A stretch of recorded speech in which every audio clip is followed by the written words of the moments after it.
In today's video, I'm going to teach you how to share Google Calendar with non-Gmail users.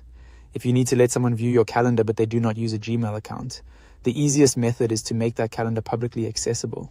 This allows people outside of Google's ecosystem to open and view it, which can be very helpful for sharing availability, schedules, or event information with a wider audience.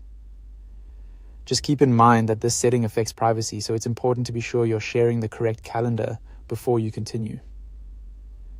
Start by opening Google Calendar in your web browser. Once the page loads, look over to the left-hand side of the screen. In that panel, find the section labeled My Calendars. This is where all of your available calendars are listed.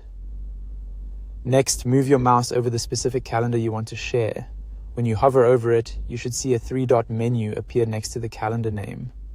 Click those three vertical dots to open the calendar options. From that menu, select Settings and Sharing. This will open the detailed settings page for that calendar where you can manage visibility and access. Now scroll down until you reach the section called Access Permissions for Events. In this area, look for the option labeled Make Available to Public. Check the box next to that option. At this point, Google Calendar will usually display a warning message.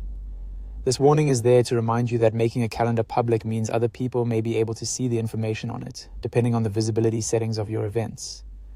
If you're sure this is the calendar you want to share, go ahead and click OK to confirm.